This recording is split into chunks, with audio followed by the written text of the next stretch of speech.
All right. All right. Writing down nicely. Hi, everyone. I'm excited to introduce Dr. Sara Brownell. She's a professor at Arizona State University, where she's also the director of the Research for Inclusive STEM Education Center.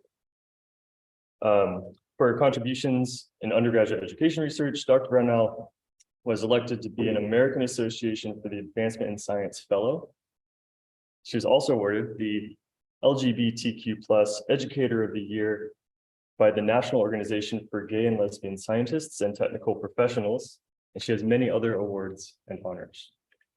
And since most of us are interested in teaching and making our teaching more inclusive, I'm sure that we will learn a ton from Sara's presentation.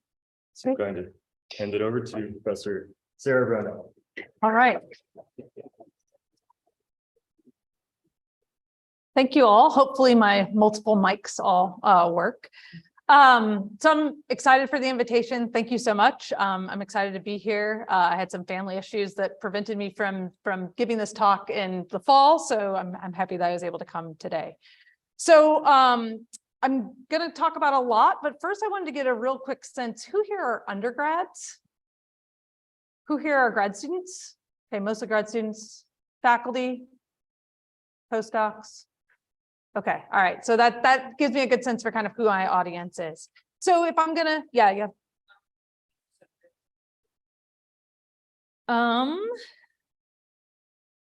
Yes, but I don't know how to put them on right now.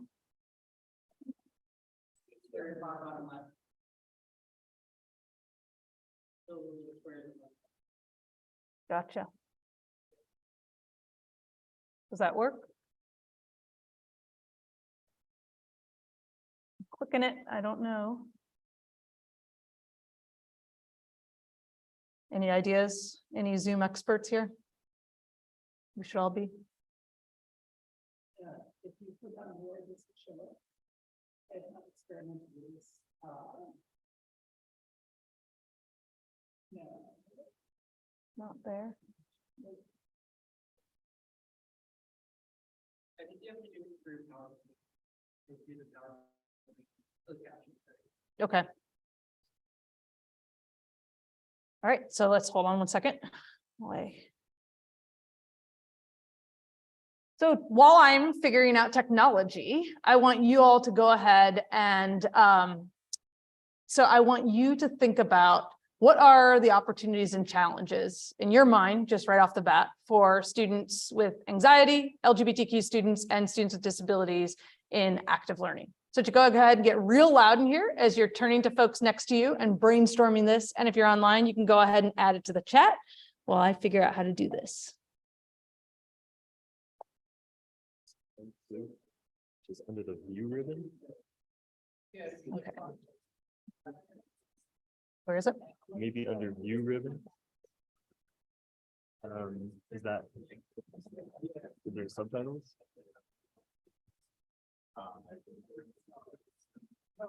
I'll keep reading.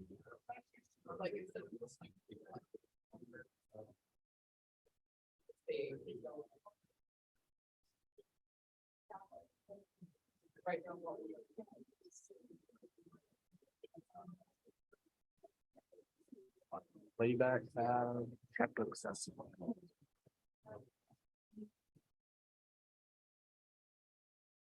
It's under check accessibility. Do you see check accessibility? Yep.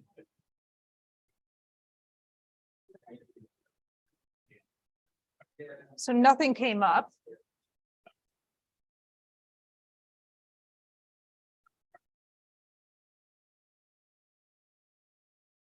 Yeah. So I think you might have to, do it not from Zoom, like on your actual computer. Okay. So I'm like stop share. Yeah, stop sharing and do it. From Okay. So accessibility. yeah. And then so try going into presentation mode here. And then now try doing PC. Okay. Okay. So does your computer have a microphone? Yeah, but we're not using it because we're using this. Using that, okay, so that might, That might be messing it up. yeah. The problem I keep running into when I try to have people use subtitles. Yeah, I'm just not seeing, because when I click on this, it's nothing. Yeah. Yeah, sorry, I don't know how to fix this. I've never had a problem giving it to go. Okay. I've never also done that. In Yeah, I've never done that either. Okay. Sorry. Okay.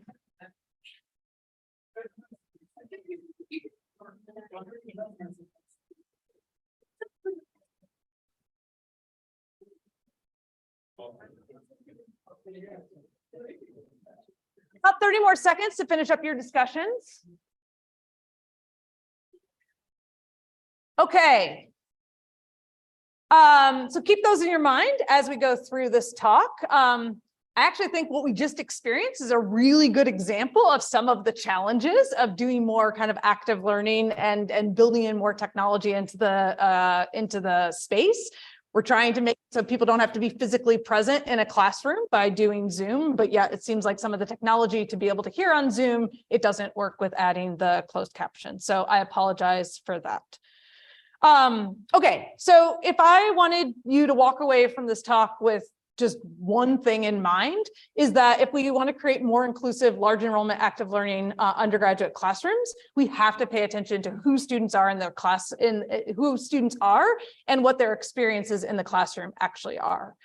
So a lot of you who are teaching may be aware of some of the dialogue that's happened over the past kind of 15 years or so, where there's a huge national push away from teacher-centered lecturing, where someone stands up at the front of the room and just talks at people like I'm doing right now, to more student-centered active learning, where I just had you turn to your group mates, or if you're on chat, you went ahead and added things to the chat. And increasingly college courses are being transitioned to active learning. What do we mean by active learning? It's a broad umbrella term. Basically means anything except for a straight lecture. So it can mean a lot of different things, and instructors can implement a lot of different strategies. I use the definition by Scott Freeman and colleagues here that says it's a learning through activities and our discussion in class, as opposed to passively listening to an expert. I like to think about active learning as an umbrella that includes everything except for a 50-minute lecture. So if you're asking students to talk to each other once during the class, I would say that class has elements of active learning in it. We don't actually have great insights right now with the literature about how much active learning you need in a class to actually be effective. It definitely doesn't mean that you can have zero lecture components of your classroom at all. So we already did some active learning. So I wanted you to think about kind of positive and negative impacts that active learning might have on students. And so hopefully you came up with some of those with your colleagues. And I would say that the vast majority of the time when people talk about active learning, they point to this meta-analysis by Scott Freeman and colleagues that was published in 2014 that says, we want to do active learning because on average, it's better. And how is it actually better? It's better because students fail less. They looked at failure rates between students in traditional lecture courses and active learning courses. Students basically failed less. And then they looked at student scores on concept tests, their tests of their conceptual knowledge pre and post the class, and they saw a shift to more student learning in active learning. I do want to highlight that this is the average student. And actually, I'm a huge proponent of active learning. I do active learning in my talks. Even if I didn't have technology issues, I would still have you do some active learning. And I actually start my class with this slide where I ask people in my class to say, okay, here's what we know. How do you want me to teach? And they come back and they say, yeah, I want you to teach an active learning way. I'm like, great, because you probably don't want to fail. And hopefully you want to learn a little bit more. But I want to point out that we're just talking about the averages here. There's still a lot of students that may struggle with certain aspects of active learning. And because active learning is done in so many different ways, it means that there may be some approaches that actually may not be inclusive, even though sometimes the rhetoric around active learning is it's better for everyone. There's a ton that we don't know about active learning. We don't really know how it works across a variety of different institutions, courses, content, and instructors. There's a growing literature. That meta-analysis was really important to look across that growing literature, but there's still a bunch bunch of open questions. We don't really know how it benefits different groups of students. I would say only really within the last 10 years or so, we've started actually disaggregating student groups to see how active learning is differentially affecting them. And even then, the vast majority of this data is looking at race, ethnicity, and gender, and very few studies have been done looking at other kind of social identities. We don't know who's benefiting the most from active learning, who might be disadvantaged because they're less like the average, or maybe they're present in such a small number in the class that they just get washed out with some of these analyses. Overall, though, active learning tends to generally increase interactions among students and between students and the instructor. And maybe you realize this when you started turning to the person next to you. If you were just sitting there staring at me, you may not actually even know who's sitting next to you. You may not notice the color of shirt that they're wearing. You may not notice something about their gender. But if you're forced to actually turn to each other and talk, you may start to notice these things. Now, you might already know the people you're around, but for some students in large enrollment classes, they may have no idea who's sitting next to them, right? If they're a commuter student, if they're a first-year student who's never met anyone. And so active learning potentially increases those interactions and makes those social identities far more relevant and apparent in the active learning classroom. And so what do I mean by social identity? I have just a smattering of possible student social identities on here. And so every student walks into your class with different social identities. Certainly they don't come in with just one, they hold multiple identities. And we can begin to start to ask questions about whether there are inequities for certain identities based on how we're teaching and what specific active learning approaches we're actually taking. And so today I want to tell you 3 stories. The first I want to start off with is about LGBTQ students. So LGBTQ is an umbrella term that's basically inclusive of anyone who's not straight or cisgender. There's some unique aspects of this identity in that it's a potentially invisible identity. So some people, when you look at them, they demonstrate that they're a member of this community in various ways, but for some folks, it's much more of a concealable identity.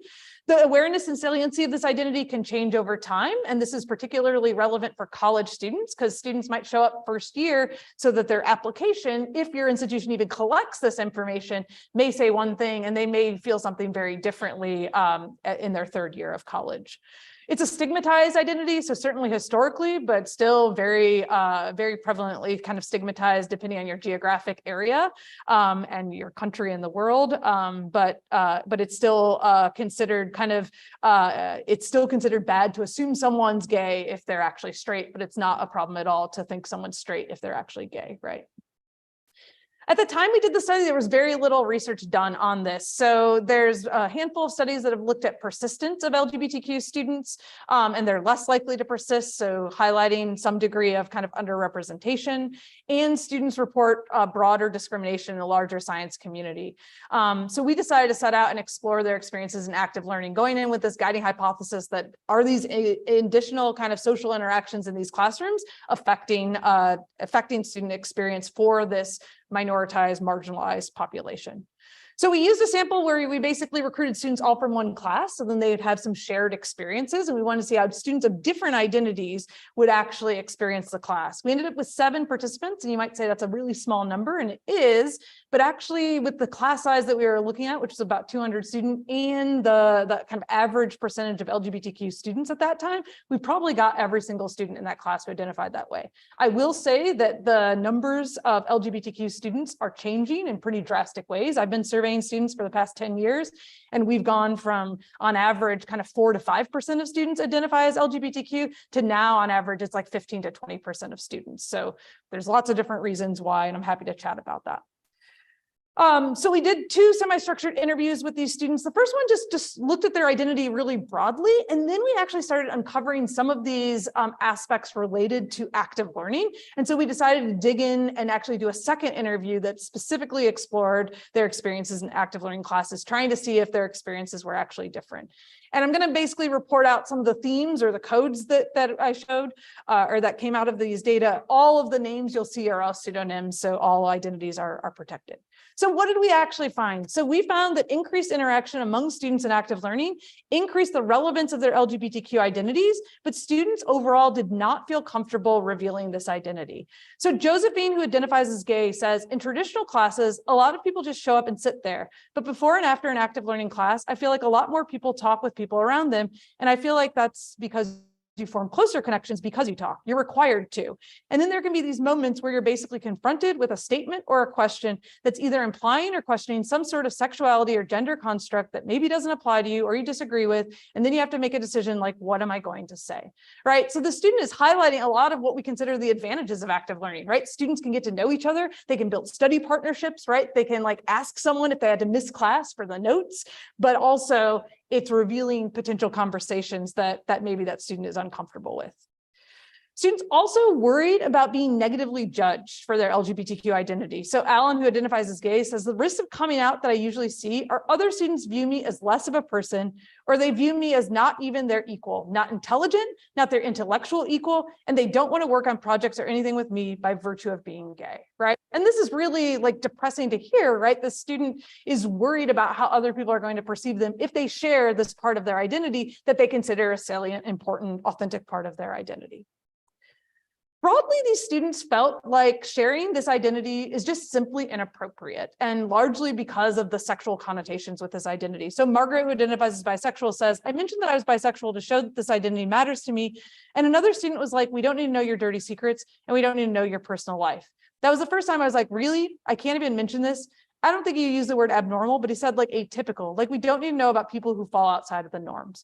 And this is a sentiment that we have heard over and over again. So we have interviewed grad students who identify as LGBTQ. We have interviewed faculty who identify as LGBTQ, and this worry that it's inappropriate, that this is bringing something about themselves, an authentic part about themselves, into the classroom, just mentioning that they're a member of this community is broadly perceived to be inappropriate. I will say we've actually done we've done studies after the fact with students, and we've actually found that when an instructor reveals their identity in the context of a class, 95% of students actually feel like revealing that they're gay is totally fine, but there's this intrinsic worry, right? So there's this kind of mismatch between how these students feel. And this study was done now a number of years ago, but we're still seeing this even with data that we're collecting, that there's still this intrinsic worry.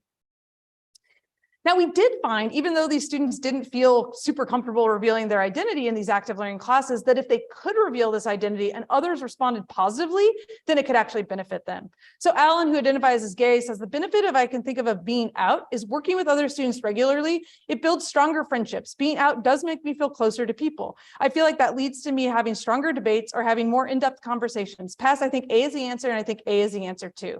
I think friendships are important in the classroom to facilitate active learning. In traditional lecture course, you don't necessarily have to be friends with the people you sit around. And I feel like in active learning, it helps improve the experience 100 times if you're friends with the people around you. And I think this resonates for a lot of people who like active learning and like that social aspect. And so if we can get these students to like that, right, to feel comfortable sharing their identity, then it could be this benefit. But if not, then the students who are more privileged in sharing their identity and building those friendships, they're going to potentially get more out of these experiences than students who feel like they have to be closeted and hold that identity within. Now, group work, and specifically in active learning classes, presented challenges for LGBTQ individuals to be uncomfortable and basically increases their cognitive load. So Alex, who identifies as transgender, says, I like sticking with people that I know just because they know how to address me with the right gender pronoun. Not switching groups also kind of saved me the trouble of having to put myself in another situation where I would try to have to correct people or sit there and have people who didn't know me keep misgendering me. This student basically explained that like they were sitting there talking about like photosynthesis, and they were like, do I talk about the concepts, or do I call out the fact that I've been misgendered like 3 times in the last like minute, right? And so cognitively, the student is not thinking about the concepts, or if they are, they're struggling because they're thinking about 2 things all at once. And I think this is even more highlighted by Mars' quote, who also identifies as transgender. Even though I present in a way that makes me feel comfortable, my social anxiety unfortunately makes me take into account how other people see me. In discussion-based courses like active learning courses, I think it's rougher for my emotional state when I feel like I need to talk to people, but I feel uncomfortable doing that because I don't know what their perception of me is. I worry, do they like me? Do they think that I'm stupid?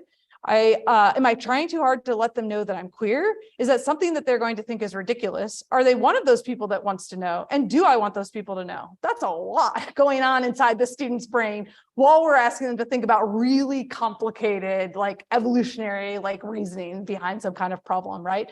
So potentially not surprisingly, this student actually failed the class this semester when they were actually in the process of transitioning, and because they were dealing with all this extra stuff. And as someone who teaches in an active learning way, I have to think about if this course wasn't an active learning class, would that student have still failed given how stressed out they were with these social approaches? Now, I'm a huge proponent of active learning. I would say we do want people to continue to teach in active learning ways, but could there be ways for this class to be developed and designed so that this student can feel like they don't have to participate on days that they don't really want to, right? Can you design your active learning so instead of having 4 students share one worksheet and they all have to work together, give everyone a worksheet. So if this student wants to sit in the back and just work quietly, great, at least they came to class, at least they're engaging, right? And by having them do a worksheet in and of itself would be considered active learning because they're actually actively constructing their own answers. So this was really the first study in the literature that highlighted that there's a potential consequence to active learning, that active learning can make these identities more apparent and could potentially negatively affect their experience, right? And students expressed a lot of anxiety about having to navigate their LGBTQ identities within this active learning biology environment. And so we thought, okay, well, this is true for LGBTQ students. Well, is it potentially true for other student identities? And we decided to explore mental health and specifically look at students with anxiety because that's going to affect even more students in the class. And we know that anxiety numbers are on the rise. So the second story I want to tell all of you is about mental health. And specifically, how does active learning influence student anxiety? So the time we did this study, we know that anxiety is on the rise, right? I'm sure everyone in here has read an article or seen a social media tweet about anxiety being high for college students, for grad students, for faculty, right? This is something we're all thinking about lately. Even before the pandemic, 61% of students said they felt overwhelming anxiety within the last year. About a quarter of those students said it negatively affected their academic performance. Now, some of you may be sitting there thinking, yeah, but when I feel anxious, like I get a lot of stuff done. And you're right?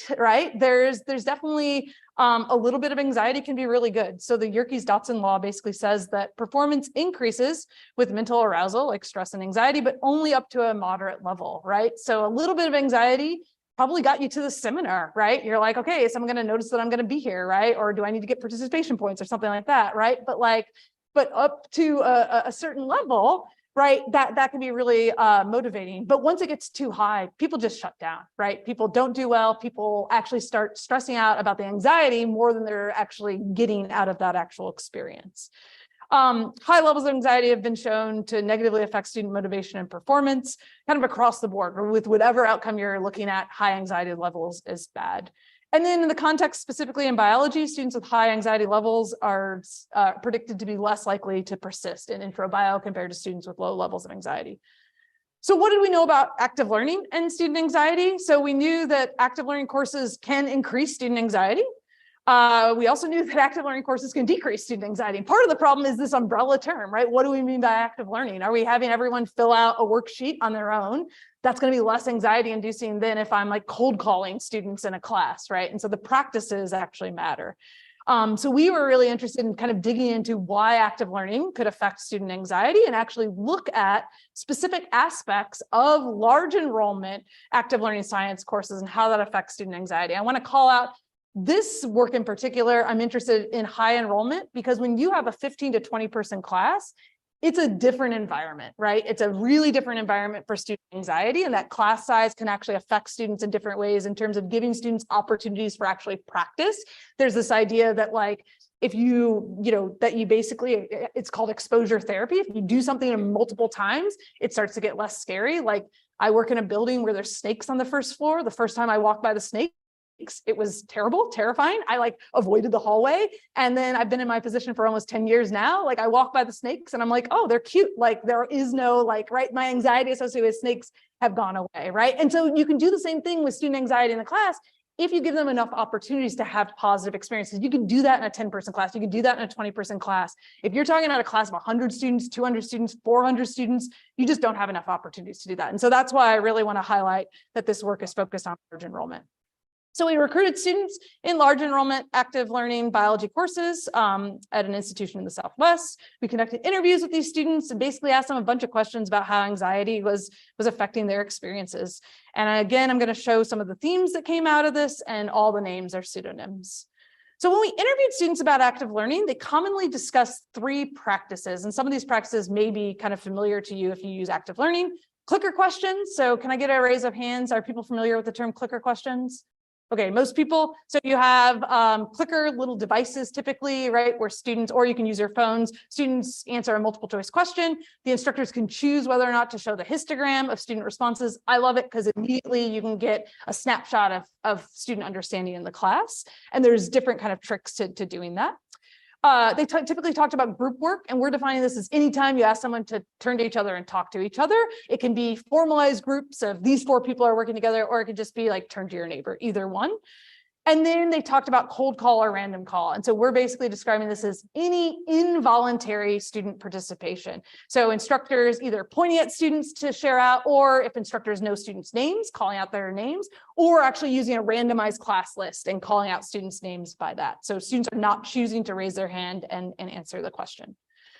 So I want you to go ahead and either turn to someone next to you, or if you're in the chat, I want you to predict which one do you think is most anxiety inducing? So quick prediction.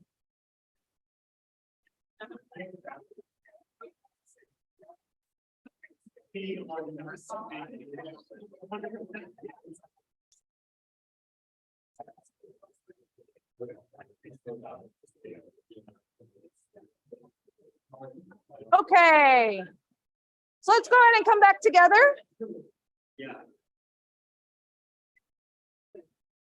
Everyone in the chat said 3. What do folks here think? Do you think people think 3? 3. All right. We have unanimous. Does anyone think 1 or 2? No? Okay. So we don't think clicker questions or group work is going to be most anxiety inducing. Which one do you think can actually decrease anxiety? So go ahead and again, turn to your neighbors, predict what you think. And again, for the chat, 1, 2, or 3, which one do you think could actually decrease anxiety?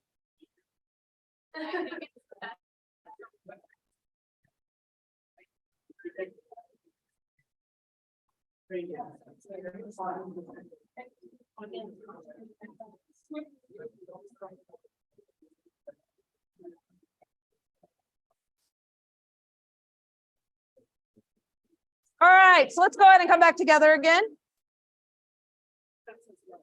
Chat says 1. Can I get you all? You don't be influenced by the chat, right? They're the people who didn't show up, right? So, 1 if you think it's 1, 2 if you think it's 2, 3 if you think it's 3. All right, I'm seeing some solid 1s and 2s here. Does anyone think 3?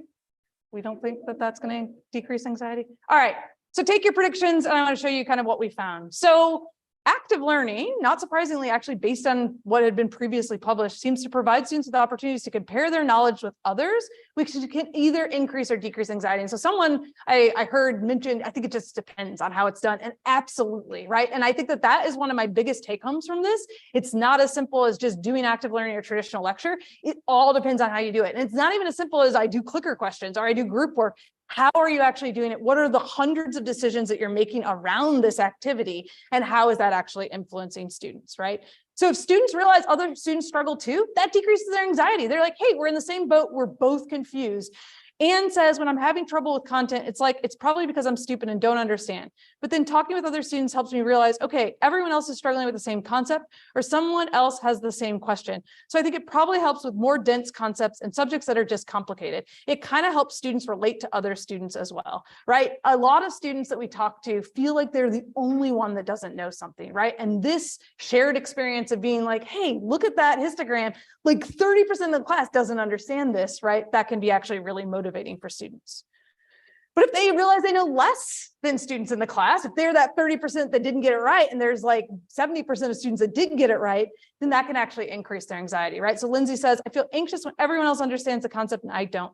When the instructor puts up that graph after a clicker question says, all these people say C and this majority says D, I'm usually the B people. In that moment, I'm like, how are people understanding it? I feel so dumb. I don't understand how people get it, and I can't.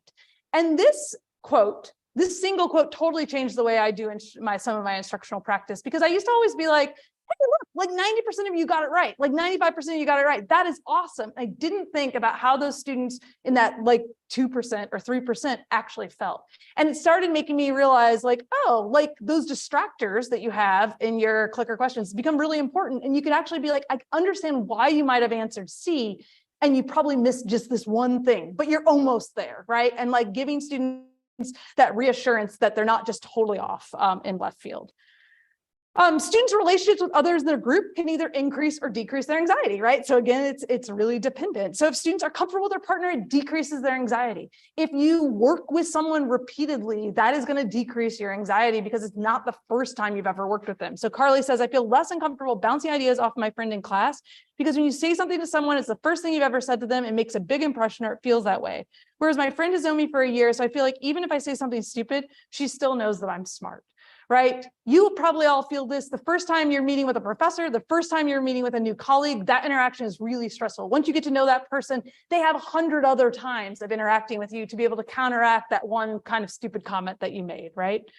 Now, if a student is uncomfortable with their partner, it increases their anxiety. So Craig says, if I realize I answered a question wrong when talking with people in my group, it makes my anxiety worse. I'm sitting there thinking, oh man, the person next to me probably thinks I'm dumb because I just shared with him the wrong idea. And I think this is really important. If students come in late, they often join random groups. If students have groups where their group mates are more likely to not come to class for whatever reason, they're going to be the ones more likely to actually have to be working with new groups, right? So this changes based on kind of how structured those relationships can be. If students are coming in because they're honors students and they've already had really small classes with other honors students, they've already got their friendship group, then they may come into that biology class way less anxiety inducing because they already have those friendships in place and they're comfortable with their partners.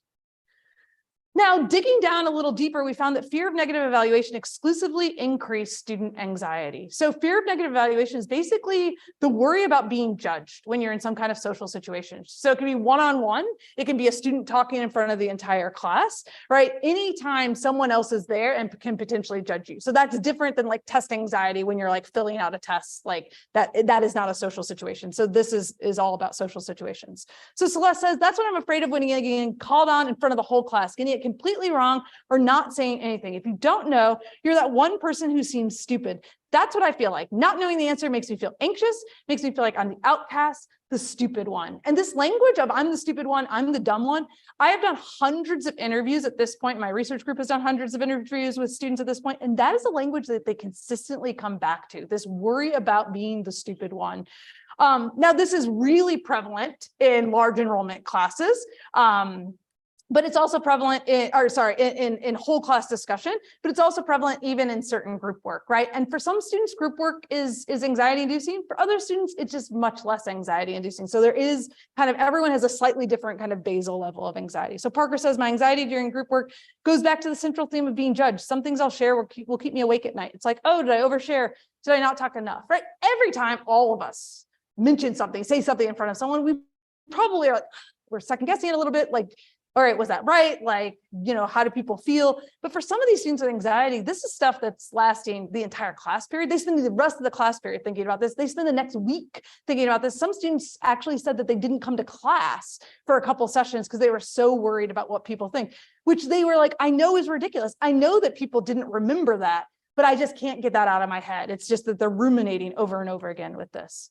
Now, it seems like fear of negative evaluation seems to affect students in a couple ways. One, it seems to inhibit students' ability to think through a science problem. So Quinn says, it's the pressure of having to answer a question in front of all your peers that causes me anxiety. It clouds your thinking, then you can't think at all, and it just gets worse. Your heart is racing, you start to sweat, and your brain just shuts off. And I think that this is really interesting to think about because we pitch active learning as more active, more engaging, students constructing their own knowledge. But if Quinn's sitting there and is shutting off his brain so that there is actually no activity happening, I would argue it's less engaging than traditional lecture at that point, right? So this is really important, the types of active learning practices we use. And every student that we talked to about cold call or random call said that it increased their anxiety. So you were absolutely spot on with that. And not a single student said that it had any chance of decreasing their anxiety. And with group work, it was in clicker questions, it was some thought it increased, some thought it decreased. There was much more nuance.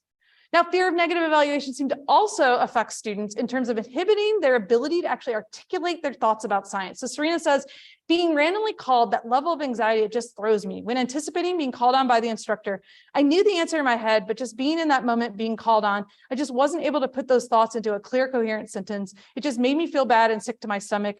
It doesn't really help you because then you're just inhibited. And I think that a lot of us have probably experienced the situation either ourselves, we have the perfect answer in our head and then we get called on and what comes out just is not a perfect answer at all. Or as an instructor, I often go around and listen to in groups and I'm like, oh, would you be willing to share this in front of the class? And then that person shares and it's nothing what they had just shared one-on-one. And that's not because that student doesn't know it. That student knows it. That student like expressed it to you one-on-one, but that anxiety of talking in front of everyone made it so that they weren't actually able to convey that. And so I really encourage you, if you're an instructor that uses a whole class participation to hear out what students are thinking in terms of judging how students are like doing in the class, be thoughtful of this. You may actually think Serena knows nothing about your concept, but actually Serena might know a ton about it. She just isn't able to express that in front of the whole class. If you had her write it down or if you had her actually submit it as an anonymous like chat, or you even had a one-on-one conversation, you might have a very different answer in terms of Serena's understanding. So in conclusion for this, how students think their knowledge compares to other students' knowledge and students' relationship with their group mates influence their level of anxiety and active learning. And we identified fear of negative evaluation as a novel construct in science active learning classrooms that exclusively increase student anxiety, and cold call, random call exclusively increase student anxiety. It never decreased student anxiety. And so if you're a proponent of that practice, just know that that's happening, right? Can it be a way to increase student accountability? Yes. But you're also going to be increasing student anxiety at the same time. So be thoughtful of that, right, as you're implementing this. So this is all in the context of large enrollment classes. Do these findings transfer to small enrollment classes? So we actually decided to repeat this study because of a bunch of questions we got at conferences and giving talks places. So we did this with community college students from a bunch of different community colleges in Arizona. And surprisingly, we actually found very similar findings. We went in hypothesizing that we'd see very different findings, but we actually found similar findings in terms of the stress about random call and cold call, some of the stress about working with new groups, some of the stress about comparing yourself to others. So it may actually still be holding true in small enrollment classes. Of course, there's a ton that instructors can do that can change that dynamic, right? Like you can have students report out the whole group's response as opposed to your individual response, right? There's tons of nuance there. And so this didn't get at that because it's only dependent on what instructors are doing in the students that we interviewed, but that's something to consider. Okay, so in my third and final chapter of the talk today is I want to focus on students with disabilities or disabled students. So this is a little bit different from other identities in that colleges are mandated to provide accommodations for students with disabilities. And this is a legal requirement. So it would be nice and it's morally right to like provide inclusive education for all those other social identities I talked about, but here there's actually a legal mandate to do so. I do want to call out that that I'm going to use the term students with disabilities throughout this presentation. There are some groups within students with disabilities that prefer the identity first language, disabled students, and specifically members of individuals who are autistic and deaf for identity first language. We chose to go with students with disabilities because actually the lead author of this was a PhD student with me who had a physical disability and preferred students with disabilities. But there is great debate in the literature about what the preferred term is. So to meet this legal requirement, colleges have created disability resource centers or some variation of this. Sometimes they're called accessibility centers. Sometimes they're called kind of accommodation centers, right? There are different names, but basically it's a center on campus. It's a physical space typically that provides academic and social services and accommodations. There's usually a staff associated with it. So for the purposes of the work I'm going to talk to you about today, we're defining students with disabilities as those supported by a university's disability resource center, which doesn't mean it's everyone. And I think that that's really important. So this might include individuals with learning disabilities, physical disabilities, chronic health conditions, vision loss, hearing loss, mental health and psychological disabilities. And I have to say, students have to have official documentation, right, to actually get these accommodations. That means they have to be diagnosed typically by a medical provider. This costs money and there's time associated with this and there's stigma associated with actually getting the diagnosis. And some students are really hesitant to get that diagnosis because they're worried about how it'll affect them later on. So by only looking at students with disabilities that are formally diagnosed and being accommodated by the center, this is a small fraction of the total students who need to be accommodated. I also want to point out that, and I didn't realize this until I was starting to do this work, The process for getting accommodations for K through 12 students is totally different. It's generated and driven by the institution. For college, students are expected to drive the process completely themselves. So all of a sudden, a student goes from a high school senior where someone else told them how to do everything, and then they show up on college, and then they are expected to initiate everything. And that, as you can imagine, can be really challenging depending on the student's disability, as well as just figuring out like how to use a whole new system.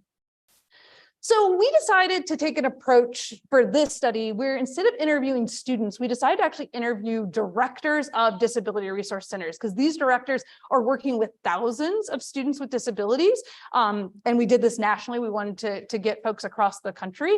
And so instead of interviewing students, because there's so many different disabilities, and even within different types of disabilities, students' experiences are going to be so different. We wanted as like a first snapshot to just see what is kind of the overall status of students with disabilities in kind of active learning classes as thought about from the Disability Resource Center. So we used coding, and I'll report out kind of the themes, but I want to highlight this is not data from students themselves. We've actually subsequently collected data from students, but these are DRC director experiences.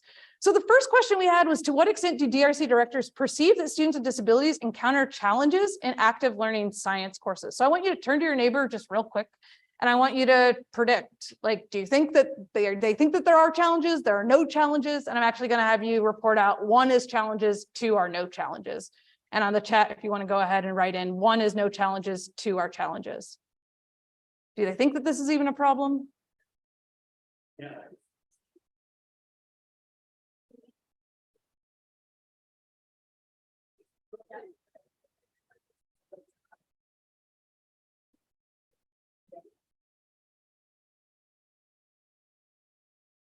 Okay, so let's go ahead and come back together.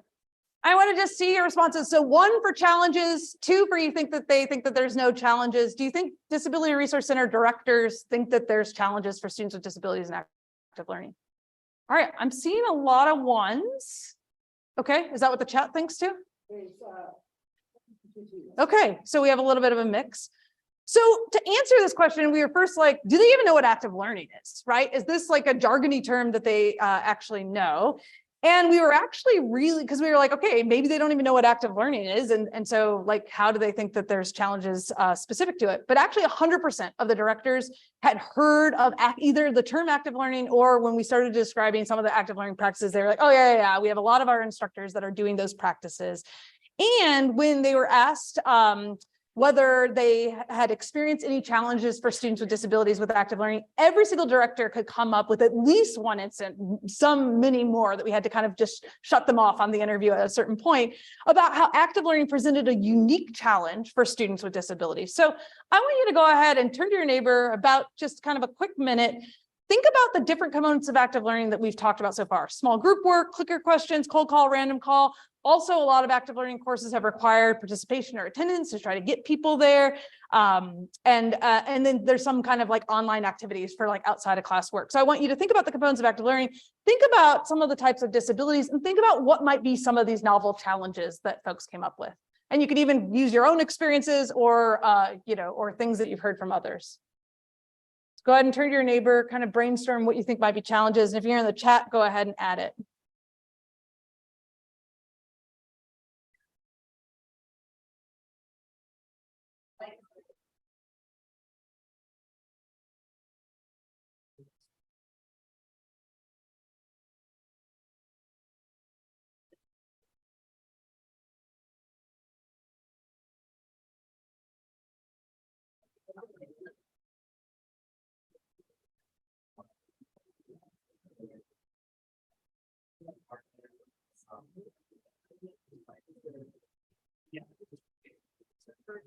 All right, so let's go ahead and come back together at this point.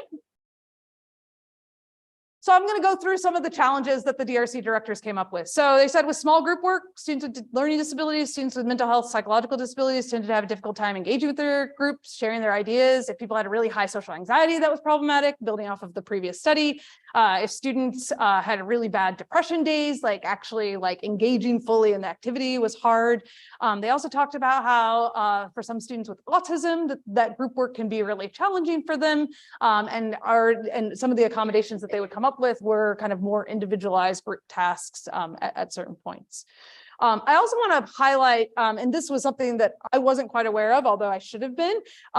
So if we're looking at who typically gets accommodations, the vast majority of our students getting accommodations are students with autism, ADHD, depression, and anxiety at this point, right? I think that we typically think of that kind of stereotypical example of someone with a disability as someone that has a physical disability or someone that has a hearing impairment or is blind, right? But like actually the vast majority of students that actually need to be accommodated have what truly are invisible identities, right? That are even more challenging for the student to be able to actually share, right? If a student comes in with a wheelchair, the instructor can immediately start to do something, right? If a student's sitting there with really high levels of anxiety or depression or ADHD or autism, like the instructor may not actually know, right? And that becomes more challenging for the instructor to do like a just-in-time kind of accommodation for those students.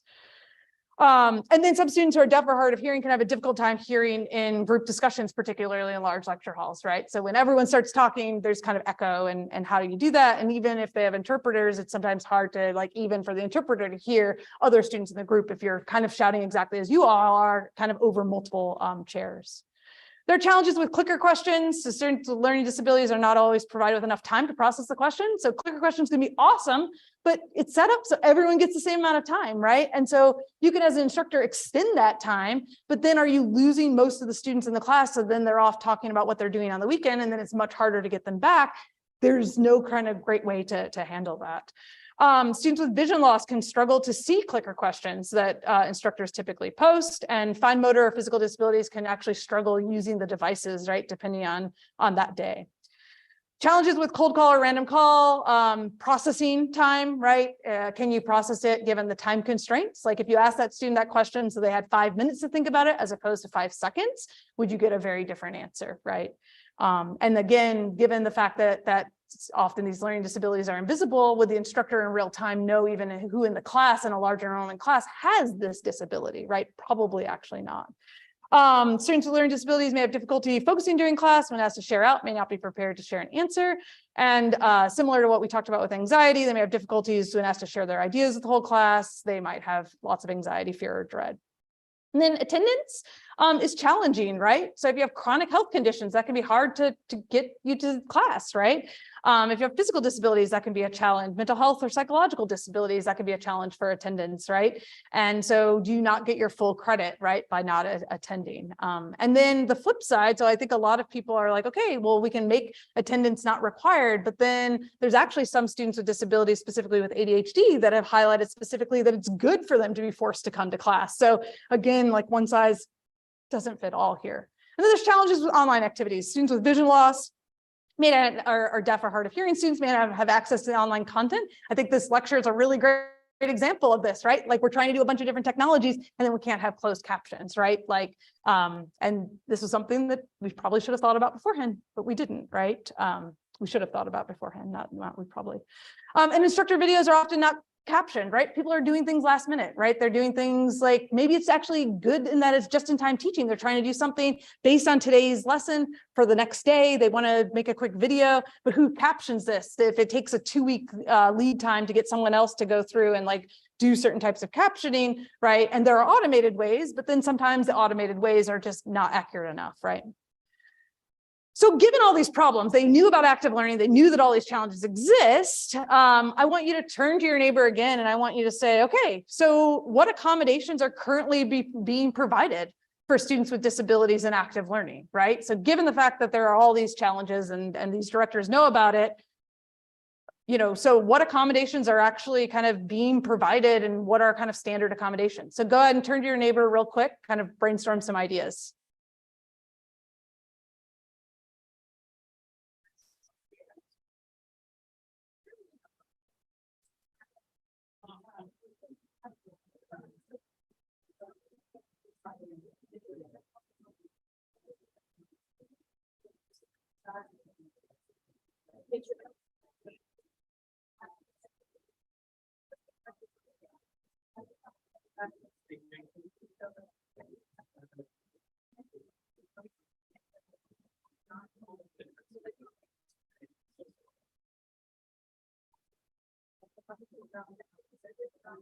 All right, so let's go ahead and come back together.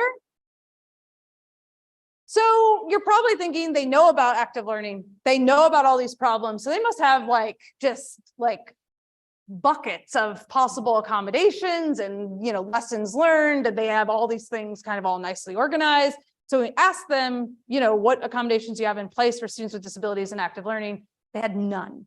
So none of these DRC directors had any kind of standardized accommodations for students in active learning. And they typically framed it as, it's awesome. We do everything on a case-by-case basis. So it's super individualized. So we're meeting the specific needs of the student. Every student with a disability has unique needs. So we are addressing those unique needs. We can't have something that's like one size fits all.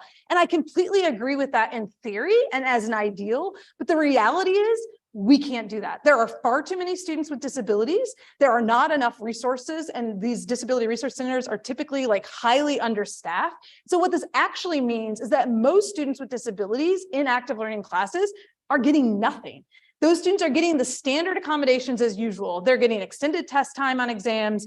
They're getting a note taker. When I get a note taker for a student in my class, when I have active learning, I'm like, I don't know what I'm supposed to do with this note taker. Like a note taker is actually not that helpful when I'm having students do so much group work, right? And it becomes extra problematic because then as an instructor, and this is important for confidentiality, I don't know. I know that that student needs a note taker.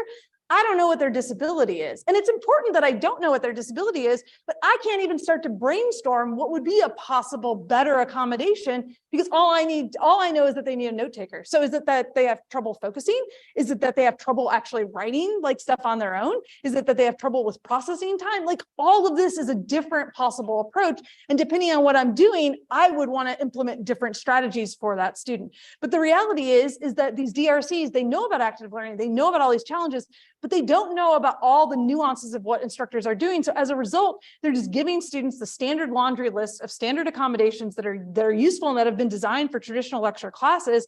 And they're really actually not that helpful in a lot of active learning classes, right? A lot of active learning classes switch away from a lot of high stakes exams. Maybe they have some high stakes exams, but they might have more quizzes. Do students get extended test time on quizzes?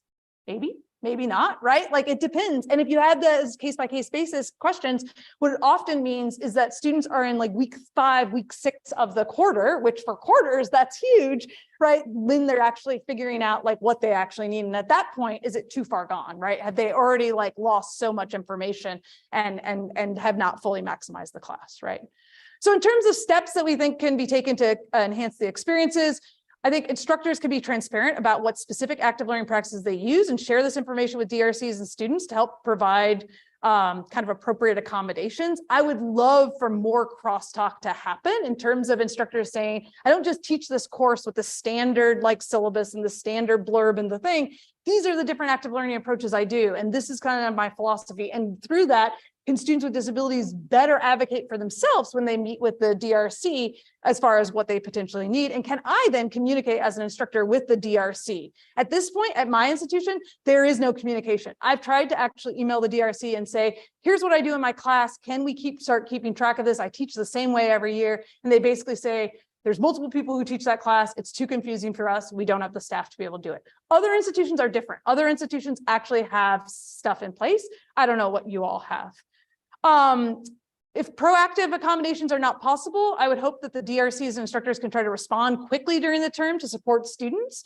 People can get really bogged down, right? We actually just finished an interview study with instructors that a lot of the instructors are like, I care about students with disabilities. I want to help them, but often like I either don't know how to actually help them and provide accommodations, or I get just so bogged down by the individual emails. And so it's highlighting that this is a systematic problem that's much more, it's much more than just blaming a single instructor or a single DRC. This is a challenge of, we have a system that just is not equipped to be able to support the number of students that need it, along with evolving teaching situations, right? Way more technology involved, way more different teaching approaches.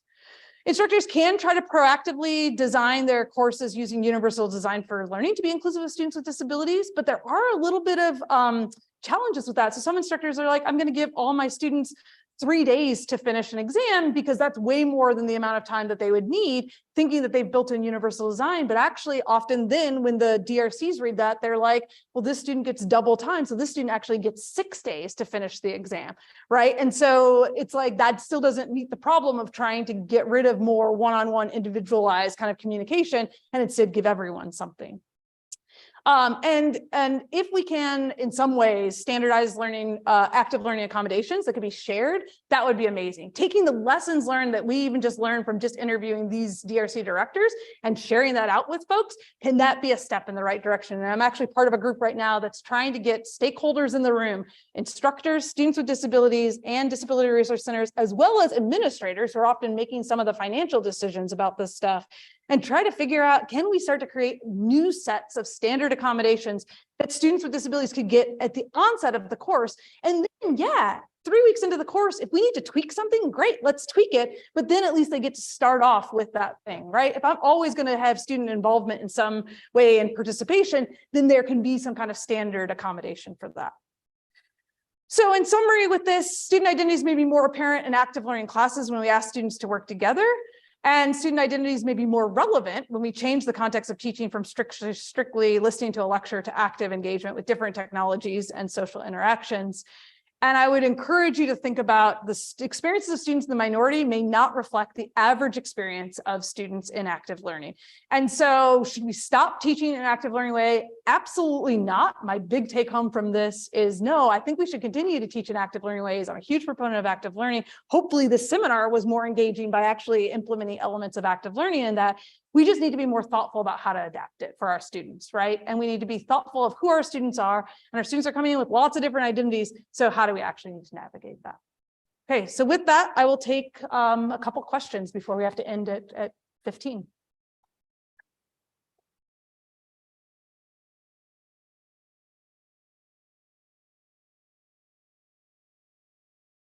And then real quick, because we ran out of time at the beginning, Logan Jen was my PhD student who conducted a bunch of the work with students with disabilities, and Katie Cooper was the one who led the other studies. Yeah, question. So I actually have 2 questions. First one is, have you looked into ways that instructors can make disabled students more comfortable coming forward and talking about their individual situation? Like, for example, whenever I teach, I make it very clear at the beginning of class, like I tell the students about my disabilities, and then sure enough, like by the time I have my first officer, nearly all of the disabled students like talk to me, like Yeah. That's a great question. So for the people on the chat, the question is, can instructors do anything to help disabled students feel more comfortable talking to them? And yes, so because students with disabilities or disabled students have to self-advocate for themselves, if instructors can be more welcoming to students, then that's absolutely great. If an instructor has a disability or has depression or anxiety that they may not consider a disability, but they still want to reveal that to students, like that would be awesome. We know, we've done studies that the majority of instructors with depression and anxiety don't reveal this. The majority of instructors with invisible identities don't reveal this to students. And I think that normalizes it. So the fact that you're doing that, I think is awesome. And it's probably great for the students. I do think that there are other things that you can do as an instructor, just being welcoming, starting off your class with, hey, we're going to build an inclusive classroom climate here. Everyone's identity matters, and like showing actually that slide of student identities and making sure you have students with disabilities or disabled students on that slide, right? I think that that calls out, hey, like this is a thing, right? That we can do. But yeah, I think that, you know, whatever we can do to make students feel more comfortable sharing that and less like they're going to be judged. I'm not convinced that that is going to be enough for a lot of students to self-advocate, because I think that there's still that stigma associated, and there's still that worry that instructor is going to judge me, or that instructor is not going to give me the same workload as someone else, right? And et cetera, et cetera.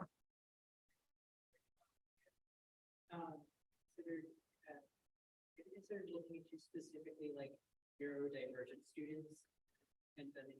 Yeah, that's a great question. So specifically about neurodivergent students, I haven't, but there are people who are specifically focused on that. There are people, so we try to do kind of a very broad brush strokes, which there are pros and cons to.